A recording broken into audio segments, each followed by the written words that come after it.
प्रिय मित्र, जय मसीह की। आशा है कि आप स्वस्थ हैं, आप मस्त हैं और आप प्रभु के कार्य में व्यस्त हैं।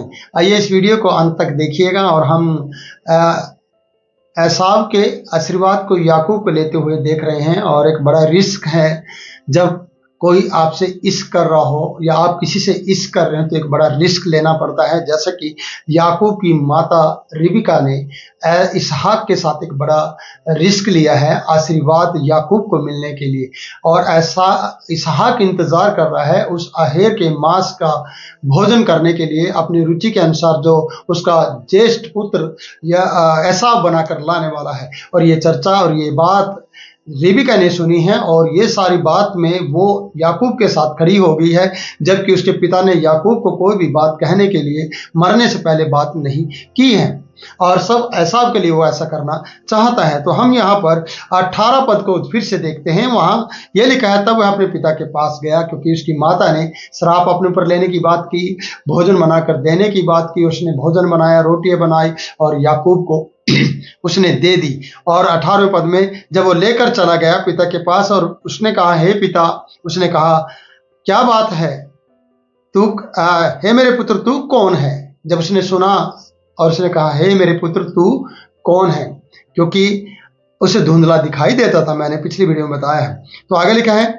याकूब ने अपने पिता से कहा, मैं तेरा जेठा पुत्र, यहां तक ठीक है मैं तेरा जेठा पुत्र एसाव हूं। एसाव कहते उसे थोड़ा झिझक है, थोड़ा उसे डर भी है और वो जेठा है। पर आगे देखते हैं, क्योंकि हमने 26 अध्याय में इस प्रकार से हम पढ़ते हैं प्रयोग कि उसने पहलौठे का अधिकार दाल के बदले में ले लिया है। अब उसे ये कहने में कोई डर नहीं लगेगा कि मैं तेरा जेठा पुत्र हूं, पर नाम लेगा, एसाव कहेगा तो डर लगेगा क्योंकि वो झूठ है। और ये सच है क्योंकि पहलौठे का अधिकार उसने खरीद लिया है और वो इस आशीर्वाद का हकदार है। इसलिए यहां पर लिखा है, मैं तेरा जेठा पुत्र एसाव हूं। थोड़ा सा डर आता है, पर जेठ का या जेठे पुत्र का अधिकार उसने ले लिया, वो जेठा है क्योंकि उसने अधिकार को खरीदा है। इसमें कोई भी शक नहीं है क्योंकि हमने पिछले अध्याय में इसको पढ़ा है। आगे बढ़ते हैं, मैंने तेरी आज्ञा के अनुसार किया है। एसाव से कहा, इसहाक से कहा याकूब ने, मैंने तेरी आज्ञा के अनुसार किया है, इसलिए उठ बैठकर मेरे अहेर के मांस में खा कि तू जी से मुझे आशीर्वाद दे। वो कह रहा है कि उठे और खाए और मुझे जी भर के आशीर्वाद दे। वो अहेर का मांस मुझे मिल गया है और क्योंकि रिबिका ने उसे ये बनाकर दिया था, झुंड में से उठाकर दिया या वो झुंड में से उठाकर लेकर आया, लेकिन वो लेकर आया और उसकी माता ने उसे बनाया और उसकी मदद की गई। और आगे हम पढ़ते हैं कि तू मुझे जी से आशीर्वाद दे। इसहाक ने अपने पुत्र से कहा, ए मेरे पुत्र, क्या कारण है कि वह तुझे इतनी जल्दी मिल गया? ये तो लेट होने वाला काम था क्योंकि शिकार ढूंढना, जंगल में जाना, जंगल से वापस आना आसान बात नहीं है। जाने में टाइम लगेगा, शिकार को मारने में टाइम लगेगा, पकड़ने में टाइम लगेगा और आने में और फिर बनाने में टाइम लगेगा। और क्या कारण है कि इतनी जल्दी तुझे ये मिल गया? इसके पीछे एक औरत का हाथ है। कहते हैं ना कि कामयाब लोगों के पीछे एक औरत का हाथ होता है। याकूब की कामयाबी के पीछे उसकी माँ का हाथ है। आपकी माँ का हाथ भी आपके साथ हो सकता है तब जब आप सही होंगे, जब आप अपने परिवार के साथ मिलकर चल रहे होंगे, तब आपकी माँ का, आपके पिता का हाथ भी आपके ऊपर आ जाएगा माँ के कारण। जैसा कि यहाँ पर लिखा गया है, इसहाक को शक है। इसहाक पूछ रहा है, हे मेरे पुत्र, क्या कारण है कि वह तुझे इतनी जल्दी मिल गया? उसने कहा, यह उत्तर दिया, तेरे परमेश्वर यहोवा ने उसको मेरे सामने कर दिया। तेरे परमेश्वर यहोवा ने। क्या बात सच है? कुछ सच है, कुछ झूठ है। शिकार नहीं उसने खेला पर उसकी माता ने यह शिकार उसके सामने कर दिया और ताकि वो बनाकर भी दे और उसको लाए। और यहां पर कहते हैं, ये झूठ बोलते हुए कह रहे हैं कि तेरे परमेश्वर ने शिकार को या हिरन को या भेड़ को मेरे सामने कर दिया। और आपको मैं बता दूं, हिरन का और भेड़ का जो मांस है वो लगभग एक जैसा होता है, जो उसकी गंध है, जो उसका स्मेल है वो एक जैसी आती है, उसका टेस्ट भी लगभग एक जैसा होता है। तो इसलिए हम आगे वो इस मीट को पहचान पाएगा, ये नहीं पहचान पाएगा, हम आगे देखते हैं। तो यहाँ लिखा है कि फिर इसहाक ने, किस पद में लिखा है, फिर इसहाक ने याकूब से कहा, हे मेरे पुत्र निकट आ, मैं तुझे टटोल कर जाने कि तू सचमुच मेरा पुत्र एसाव है कि नहीं। इसका मतलब इसहाक को डाउट है कि इतनी जल्दी जल्दी सारे काम हो रहे हैं, ये इस एसाव है या याकूब है, मैं जानूं, मैं तुझे टटोलूं। और इससे पहले याकूब ने अपनी माता से कहा था कहीं मुझे टटोलने लगे, और मुझे तो डर है इस बात का, अगर उसने टटोला मैं तो रोमहीन हूं। वो रोमहीन है, यहां पर लिखा है वो रोम, ये मैं आपको बता देता हूं, रोमहीन पुरुष है वो, और मैं रोमहीन हूं, ऐसा लिखा है, मैं रोमहीन पुरुष हूं, मतलब रोम ये जो बाल है उसके शरीर पे है और मेरे शरीर पे नहीं है। तो कहते कि वो मुझे टटोलने वाली बात मैं करना चाहता हूं कि वो टटोल लेगा तो मैं पकड़ा जाऊंगा। और आगे लिखा है उसने भी, या इसहाक ने भी कहा, मेरे नजदीक आ, मैं तुझे टटोलना चाहता हूं।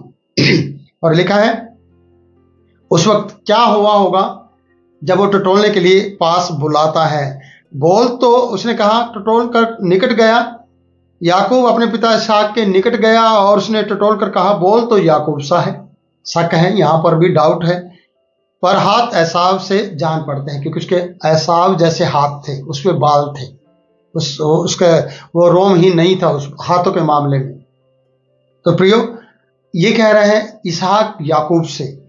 जब हम कहते हैं, मैंने बोला ना, इश्क करते हैं कोई चीज लेने के लिए तो उसके साथ रिस्क हो, और रिस्क में इश्क होना बहुत जरूरी है, और इश्क में रिस्क होना जरूरी है। तो प्रियो, उसमें साथ मिलेगा, ये क्या होगा ये समय बताता है, पर आपको वो कदम उठाने होते हैं। तो यहाँ पर ये कदम उसने उठाए और उसने उसे चेक किया, टटोला, और उसने उसको नहीं पहचाना क्योंकि उसके हाथ एसाव की तरह थे, या उसके भाई एसाव के रोएदार थे।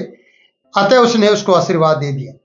उसका आशीर्वाद क्या है? उसने पूछा, क्या सचमुच तू मेरा पुत्र एसाव है? उसने कहा, हाँ मैं हूं, ज्यादा नहीं बात, बस मैं हूं तेरा पुत्र एसाव, जेठा पुत्र हूं। मन में कह रहा होगा कि मैंने उसके पहलौठे का अधिकार खरीदा है, मैं तेरा पुत्र एसाव हूं।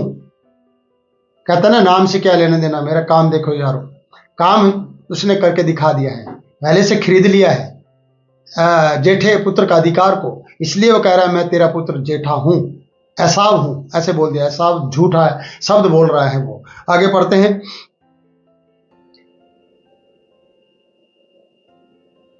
तब उसने कहा, भोजन को मेरे निकट ले आ कि मैं अपने पुत्र के अहेर के मांस में से खाकर तुझे जी से आशीर्वाद दूं। तब वह उसको उसके निकट ले आया और उसने खाया, और उसने उसके पास दाख मधु भी लाया और उसने पिया। तब उसके पिता इसहाक ने कहा, मेरे पुत्र निकट आकर मुझे चूम।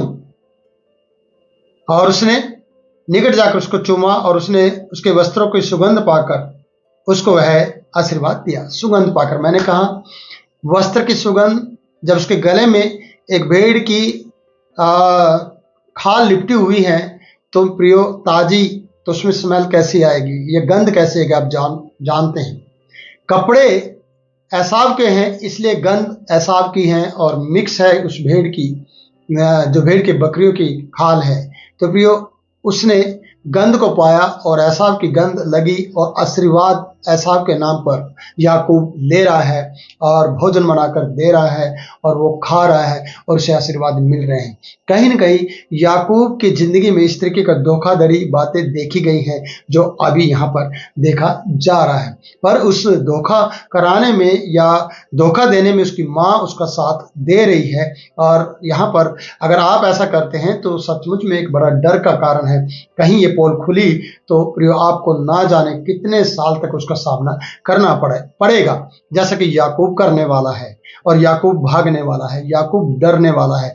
आशीर्वाद तो लेके जाएगा, पर प्रियो आने वाला दिन इसे बताएगा कि उसने क्या किया है। तो मैं अगली वीडियो में आपको और भी बात से क्लियर करूंगा, पर इस आशीर्वाद को देखेंगे अगली वीडियो में, और फिर आगे धीरे धीरे ये बातें खुलती चली जाएंगी कि किस तरीके से हम गलत करते हैं, धोखा देते हैं तो हमारे साथ क्या होता है। तो प्रियो, ऐसा ना करें। इस वीडियो से यही सीखें कि आशीर्वाद तो लें, पर आशीर्वाद गलत तरीके से ना लें। और जब आप बेटे, तो प्रियो आपको सोचना होगा, आपको जानना होगा, कभी भी धोखे से आशीर्वाद ना लें, ना किसी को धोखा दें, क्योंकि बाद में ये धोखे के आशीर्वाद आपके लिए नुकसानदायक हो सकते हैं। तो मैं अपनी वीडियो का अंत यहीं पर करता हूँ, फिर मिलूंगा नई वीडियो में। तब तक के लिए मैं आपसे इजाजत चाहता हूँ। जय मसीह की।